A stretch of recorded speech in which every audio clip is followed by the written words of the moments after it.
우리 다 같이 사도신경으로 신앙 고백하시면서 새벽 예배 하나님 앞에 드리겠습니다. 전능하사 천지를 만드신 하나님 아버지를 내가 믿사오며 그 외아들 우리 주 예수 그리스도를 믿사오니 이는 성령으로 잉태하사 동정녀 마리아에게 나시고 본디오 빌라도에게 고난을 받으사 십자가에 못 박혀 죽으시고 장사한 지 사흘 만에 죽은 자 가운데서 다시 살아나시며 하늘에 오르사 전능하신 하나님 우편에 앉아 계시다가 저리로서 산자와 죽은 자를 심판하러 오시리라.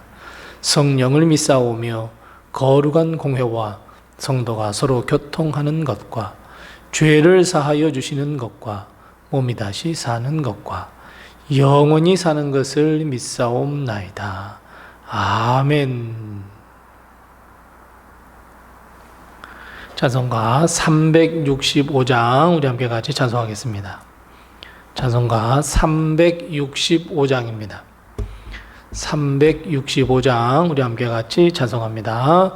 마음속에 근심 있는 사람 주 예수 앞에 다 아뢰어라. 슬픈 마음 있을 때에라도 주 예수께 아뢰라. 주 예수 앞에 다 아뢰어라. 주 우리의 친구니 무엇이나 근심하지 말고 주 예수께 아뢰라.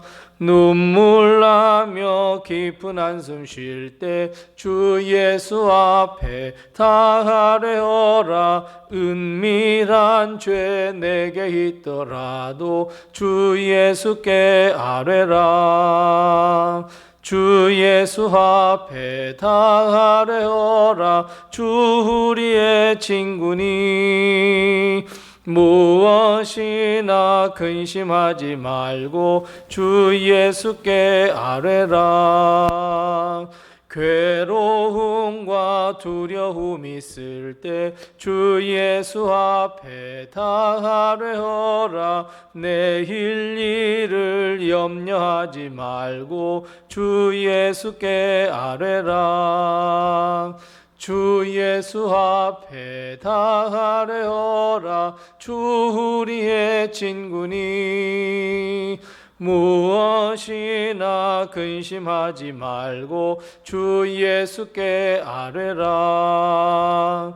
죽음 앞에 겁을 내는 자여 주 예수 앞에 다 아뢰어라. 하늘나라 바라보는 자여 주 예수께 아뢰라.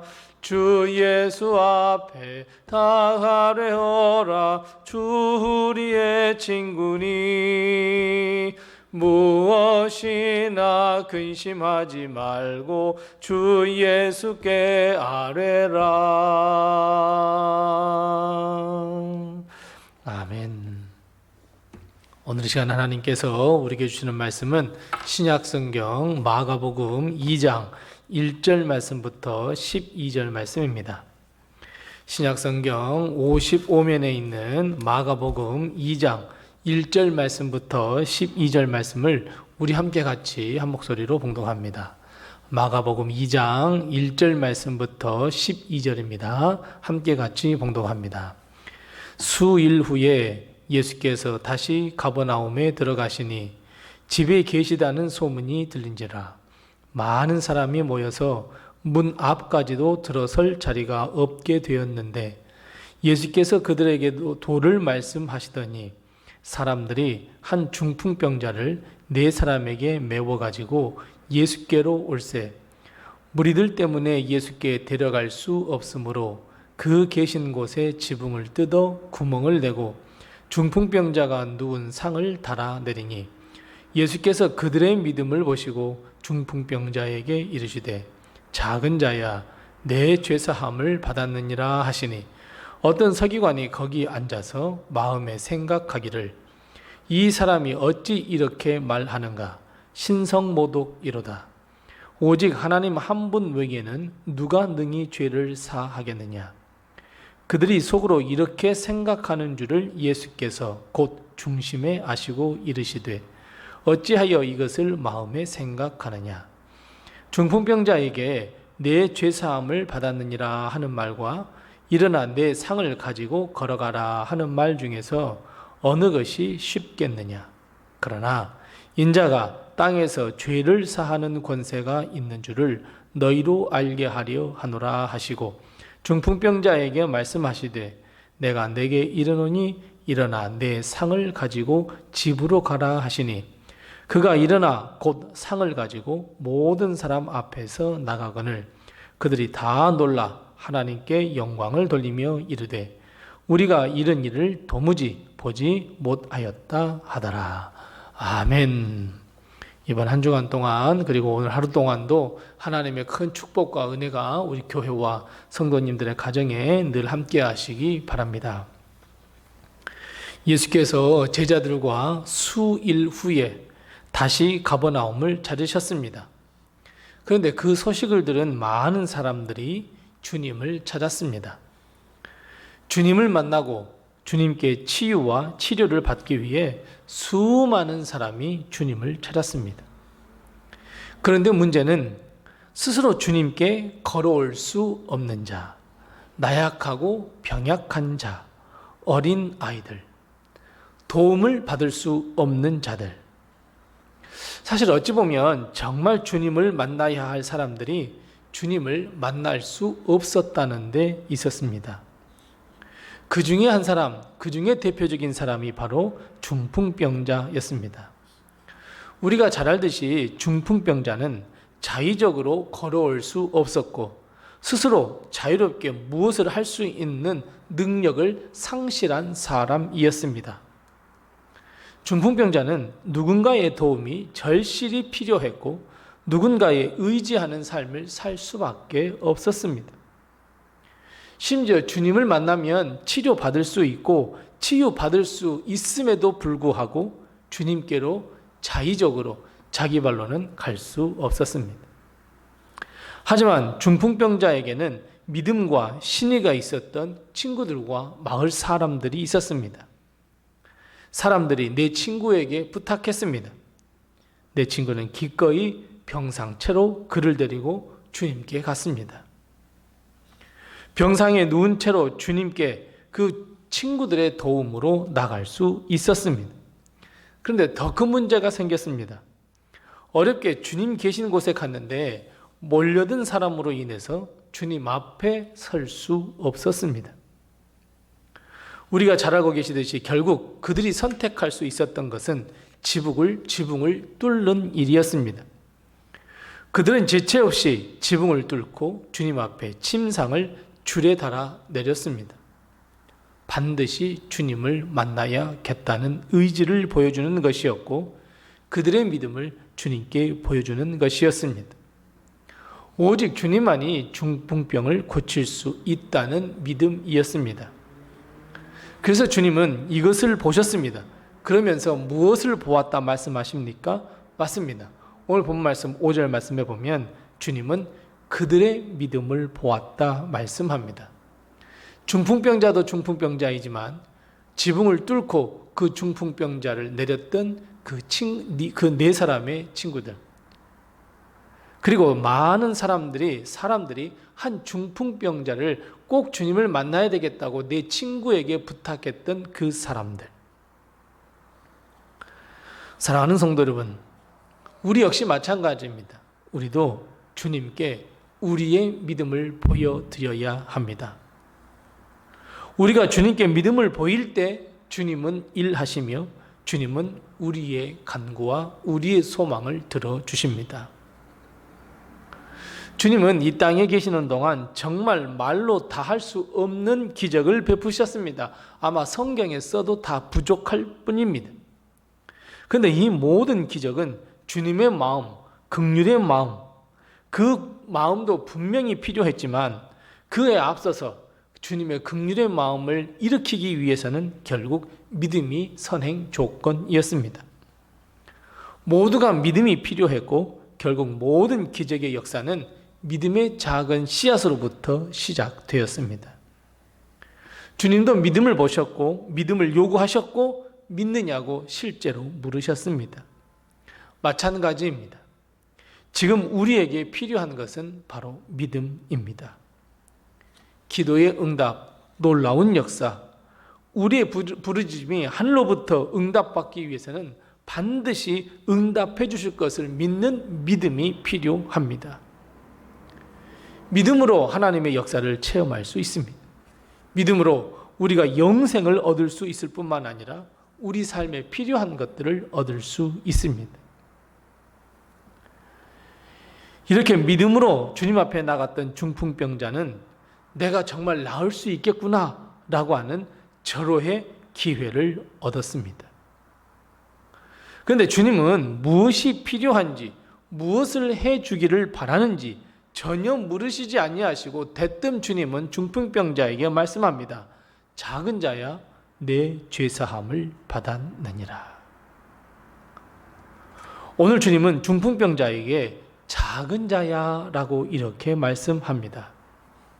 여러분, 왜 주님은 중풍병자에게 작은 자라 이렇게 말씀하셨을까요?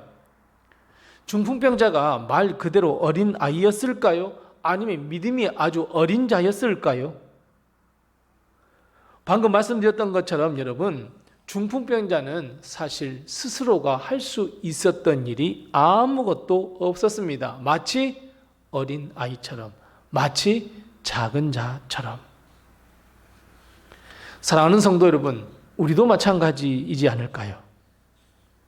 겉으로는 많은 것을 할 수 있고, 아니 모든 것을 할 수 있을 것 같은 아주 능력이 많은 사람처럼 보일지 모르지만 실제로 여러분, 우리의 삶을 돌이켜보면 우리가 할 수 있는 일은 거의 없다라는 것을 우리는 발견할 수 있습니다.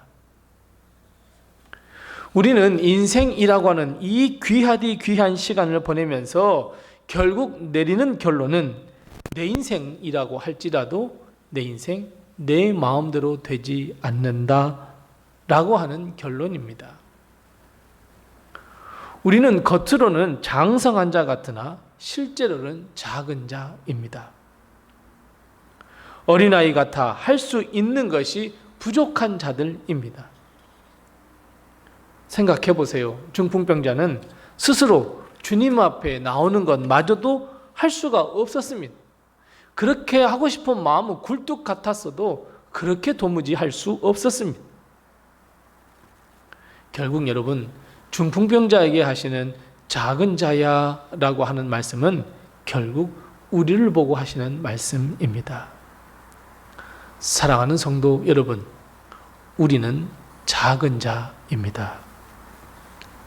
이것을 고백하고 주님 앞에 나가야 합니다. 주님이 아니고서는, 주님이 도와주시지 아니하고서는 아무것도 할 수 없는 사람, 작은 자. 그래서 여러분, 우리는 우리 인생과 하루하루의 삶을 하나님께서 인도하시고 도와주시고 함께 하시는, 아니 어찌 보면 하나님께서 이끌어 주시는 그 인도함, 하나님의 손길이 필요한 작은 자입니다. 아버지가 되시는 우리 하나님께서 우리를 살피셔야 우리는 하루의 삶을 살아갈 수 있는 작은 자입니다. 주님은 작은 자, 중풍병자, 아니 우리에게 두 마디의 말씀을 하십니다. 하나는 내 죄사함을 받으라. 그리고 다른 하나는 11절 말씀에 일어나 내 상을 가지고 집으로 가라입니다. 죄사함이란 우리의 모든 죄를 용서하시고 구원을 베풀어 주셔서 하나님의 자녀가 되는 권세를 주시겠다라고 하는 약속의 말씀이며, 다른 하나는 우리의 필요를 채워 주시며 우리의 기도를 응답해 주시겠다면 기적 같은 일들을 우리에게 베풀어 주시겠다고 하는 말씀입니다. 사랑하는 성도 여러분, 하나님은 우리를 구원해 주실 뿐만 아니라 우리의 삶의 필요를 채우시는 분임을 반드시 기억하시기 바랍니다. 작은 자로서 하나님 앞에 나갈 때에, 작은 자라고 고백하며 겸손하게 주님 앞에 나갈 때에 주님은 우리의 모든 죄악을 용서해 주실 뿐만 아니라 우리의 필요를 채워 주십니다. 하나님은 우리를 바라보실 때에 어린 아이, 작은 자라 여기십니다. 이것이 긍휼의 마음, 불쌍히 여기는 마음을 일으킬 수 있습니다. 그래서 여러분, 우리는 하나님 앞에 작은 자가 되어야 합니다. 우리는 주 앞에서 아무것도 할 수 없는 작은 자가 되어야 합니다. 주님 앞에 믿음으로 나가는 작은 자, 겸손하게 모든 것을 주님 앞에 내어 맡기는 자, 오늘 주님이 찾는 사람입니다. 여러분, 주님은 능력이 많은 사람, 주님 없어도 살 것만 같다고 생각하는 사람 찾으시지 아니하십니다. 오히려 아무것도 할 수 없어서 주님 앞에 무릎을 꿇고 기도하는 작은 자를 찾으십니다. 사랑하는 성도 여러분, 우리는 작은 자입니다. 그리고 우리 작은 자가 모인 것이 바로 우리 로뎀입니다. 분명 하나님은 우리를 돌아보시고 우리 작은 자, 우리 성도들을 통해서, 이 작은 교회를 통해서 하나님은 역사하실 줄로 믿습니다. 우리는 믿음밖에 없는 작은 자입니다. 주님은 바로 그 믿음을 보십니다. 믿음으로 하나님의 역사를 이끌어내는 이 작은 자의 모임, 바로 로뎀. 그래서 여러분, 그리스도와 함께, 성도와 함께, 작은 자 홀로 어떤 큰 일을 행할 수 있는 것이 아니라 작은 자가 함께 예수 그리스도의 이름으로 모인다면, 그리고 예수님을 믿는 마음으로 우리가 하나님의 일을 계획하고 도모하며 나간다면, 주님은 우리 작은 자들이 모여있는 우리 교회와 성도 한 사람 한 사람, 그리고 가정을 통하여 돌아보시고 긍휼히 여기시고 구원과 놀라운 역사를 베풀어 주실 줄로 믿습니다. 우리 더 겸손하게 주님 앞에 무릎을 꿇고 주님 앞에 나가는 우리 로뎀, 그리고 우리 모든 성도들이 다 되시기 바랍니다. 기도하겠습니다. 우리 함께 기도할 때 두 가지를 먼저 기도하겠습니다. 하나님, 작은 자 나에게 구원과 하늘의 역사를 베풀어 주시옵소서. 우리 함께 같이 기도하십시다. 두 번째 기도할 것은, 하나님, 내가 주 앞에서 항상 작은 자, 겸손한 자가 되게 해 주옵소서. 우리 함께 같이 기도하십시다. 아울러 우리 함께 기도할 것은 교회를 위해서, 특별히 그리스도와 함께, 성도와 함께 반드시 이것이 이루어질 수 있도록 해달라고 기도하시고, 예배 인원 40명이 꼭 될 수 있도록 해달라고, 역사를 일으켜달라고 우리 앞에 기도하시고, 또 내게 허락하신 기도의 점을 가지고 하나님 앞에 기도하겠습니다.